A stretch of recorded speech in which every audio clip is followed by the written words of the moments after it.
Dylan, Claude, Anthropic's model, they finally came to help the small businesses. They started with the coders, they moved on to the coworkers, and the finance bros, but now they're here for small business. So just last week, Anthropic released Claude for small business. Yay! Clap. Yeah. Good job. So what is this? It's a package of connectors and ready-to-run workflows that put Claude inside the tools small businesses depend on. So what that actually means is in Claude Cowork, which is Anthropic's, basically it's an app that lets their AI create agents and run on your computer and open a browser to do stuff. They just added a lot of connectors and skills to meet the needs that small businesses have. So quick, like I'll just packaged. It's stuff they already had, and they packaged it all together. So if you're a small business owner, you can hit the ground running. Yeah, I'm pretty sure you could recreate all of this with any, agent For sure. that you have. But for someone that's not, wanting to rebuild their own agents, it's all just neatly packaged. It's a toggle in Claude Cowork now, so you can just enable it. People are willing to pay for just like pre-configured, guaranteed it will work. Yeah, Anyways. Simplicity and consistency, I feel like, are the two main things with AI right now that are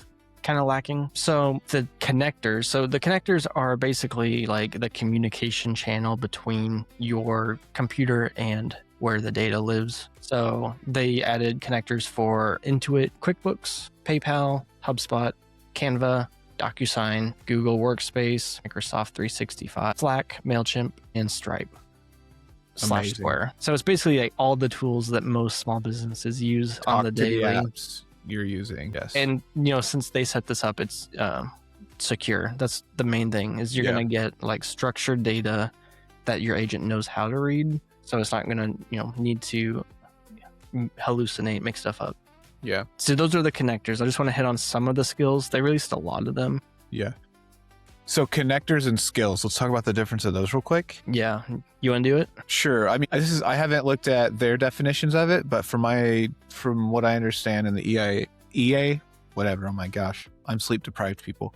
In the AI ecosystem, a connector is like an API. I can talk to this external system and get data from it and send it data. A skill is like a routine. Like imagine you fill out a form on a website and then that sends an email and then it also creates a blog post. That's a skill. So you can create a skill that goes and does things. Maybe it calls a bunch of connectors and does things. Is that about right, Jackson? Yeah. I think you hit the nail on the head there, Dylan. Nice. It's a skill I have. Okay. We can just end this now. Yeah. 3 minutes. World record. Yeah, I feel like the connector is almost like your contact inside Intuit that can help you with QuickBooks. A skill is like your employee. That's kind of how I visualize it. Yeah, like if you had a vendor rep at QuickBooks, your connector, your employee would talk to that person, but that employee also does other things. That employee, if you have an accountant, they have to talk to multiple different things to get everything under one roof and get it figured out. And maybe what they do is they close the books at the end of every month. Yeah. Which is the first skill we're going to talk about. Sick. Okay, close my books. Yeah. Well, I don't really have much else to add. They have a skill that, will close out your books at the end of the month. So that's really nice because it's going to pull from QuickBooks, PayPal, these connectors Any that you payment enable. processor. Yeah. And then it's just going to do all that repetitive work for you. Probably reconcile and categorize your expenses for you. Mm-hmm. Yeah, ask you questions. Catch ledger errors, draft a clean P&L summary for your accountant. It's just like, it's stuff that's very repetitive that you can fully automate now. Yeah. And I feel like, maybe I'm just buying into Anthropic lately, but I feel like this is more trustworthy than trying to set up, like OpenClaw or something similar to that and trying to recreate it, piece it together. Yeah. So as a consultant that helps businesses to use AI, start here. I don't want to solve these problems. I want to solve the more complex problems. You're more than welcome to hire somebody to connect all of these things for you and set it all up. But start here because it's going to solve probably 90% of your problems. And most of the people you want to pay good money to solve the hard 10% of problems that can't be solved by everybody. So this is great. Yeah, for sure. Another skill that I saw, someone did a demo and it's basically a morning briefing. So it's going to pull from literally all your connectors and compile a report ready for you to read in the morning that'll hit on like your schedule, opportunities, maybe risks that appeared, once you clocked out yesterday at 5, what happened in the evening that maybe you should address today. Just basically anything that you might need to know for that day. And that can just be ready for you every morning. They also have a end of week briefing that's very similar, but it just looks back at the previous week, compiles data, any data you might need from that week. We're not going to go through all of these skills. I just really wanted to talk about the tool like broadly. Yeah. I mean, that's a great case study. The closing the books, the daily brief. That's great. That brought up for me this thought I heard on the Marketing School podcast, which is it's really now more AI and business generic. That's marketing in 2026. Yeah. But they brought up this concept of one-person departments. And a lot of the lean companies will have, part of your business will be ran by one person. Like the accounting department's one person, sales, marketing can be one person. Especially if we love using the HVAC guys, the plumbers, the people out in the field helping people solve real problems with their home. Like, what does this work for them? And this is, when you started a business in 1990, you scaled to a level where you needed 10 receptionists. And that's, $350,000 to $400,000 a year in salary at least, and then 25% more for insurance and all of that. So if we're talking about $500,000 in office people, now we're talking, if you pay one person to use all these skills, then, now you can afford to pay that person $100,000. You can hire a more skilled person to learn more things. That is not only the receptionist, or that's not only like 10 receptionists or 10, customer service representatives. It's one person managing all the intake and everything, because there's these agents preparing the information for the human being.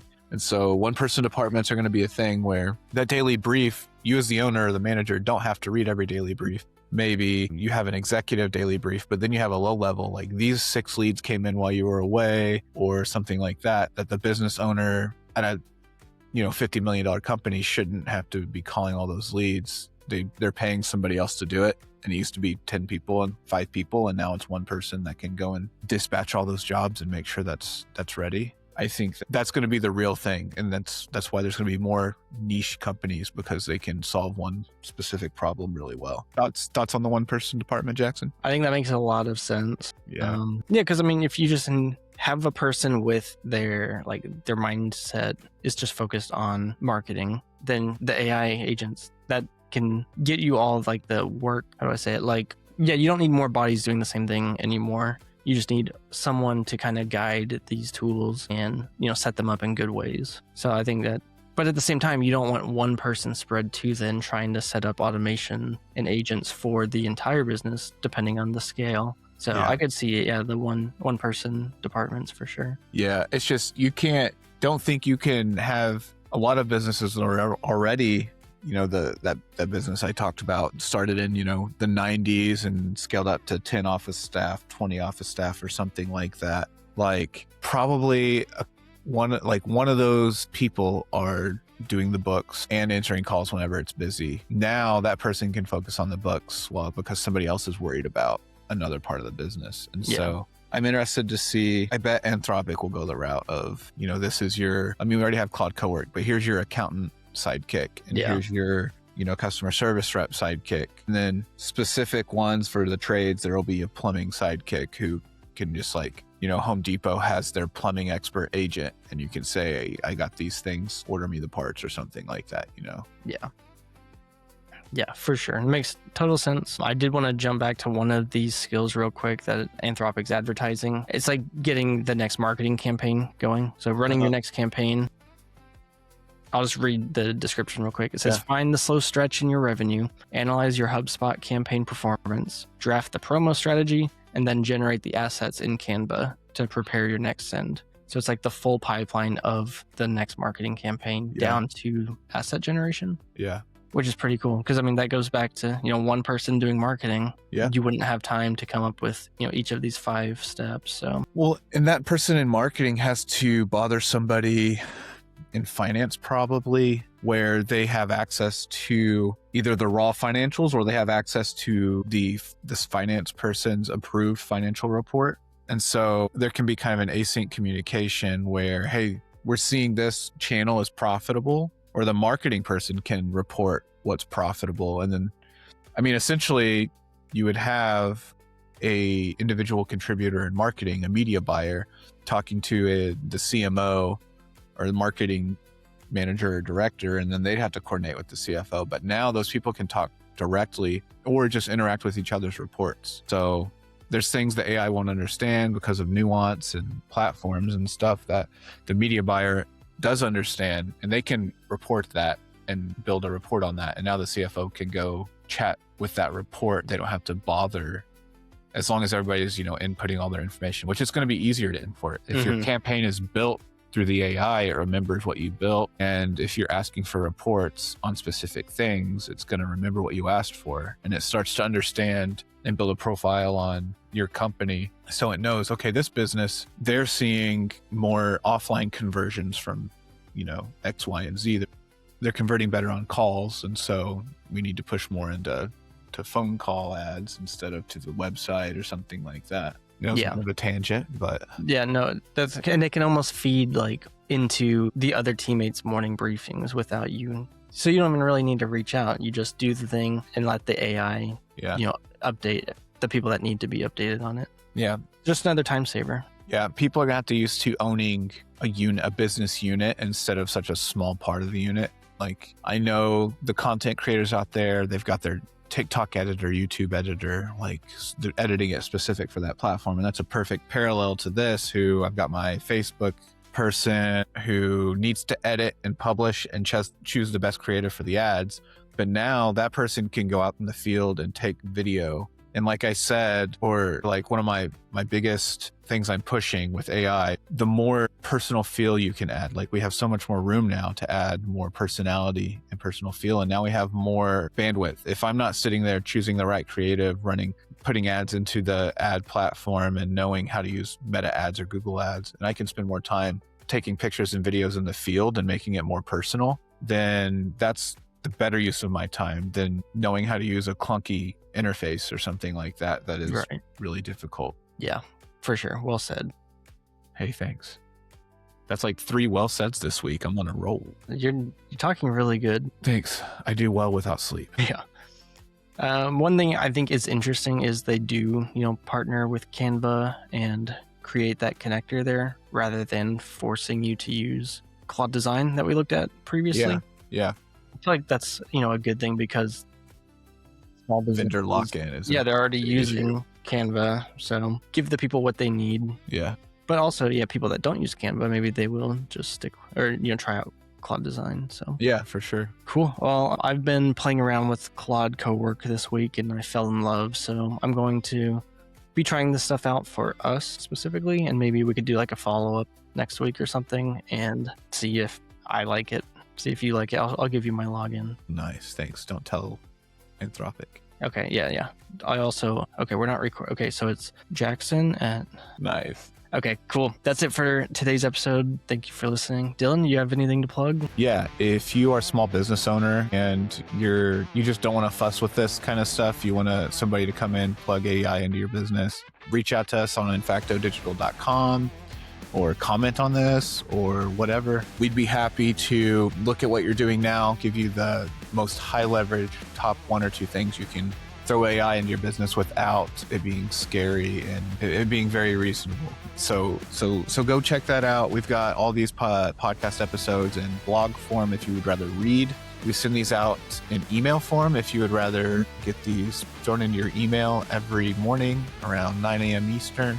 We'd love to just deliver this via email, make it super simple, make it part of your day so you can be the AI expert in your family, in your business, make your life a little more easy with knowing what's coming. And if you like this episode and you found it valuable, I don't know what you could do about that, but Jackson may have an idea. Yeah, this just came to mind. You could just send it to one person that you think would find value in this episode. Maybe someone's been on the fence about trying Claude Code or Claude Cowork, and they just needed a little bit more information about it. Just send this to them, and that would actually be the best way to support us right now. Yeah, if your friend sent you a text and they're like, hey, I'm about to dump $20 a month or $100 a month into Claude or into ChatGPT or something like that for their business, tell them to stop, tell them to listen to this first, so they are extremely informed and they feel a lot more confident about using the tools. Because I have found when I subscribe to something, there's so many tools, there's so much going on, I don't even know where to start. And then I just start burning money each month because I want to get to it, but I don't cancel the subscription. So before you start the subscription, before your friend starts the subscription, listen to us, and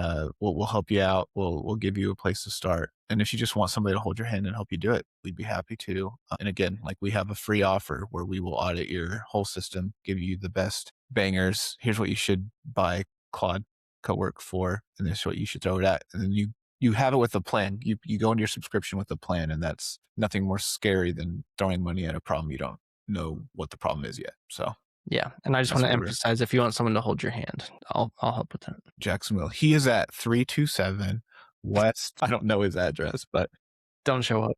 Yeah, don't show up. He won't be there. All right, Jackson, I'll see you tomorrow. See you tomorrow.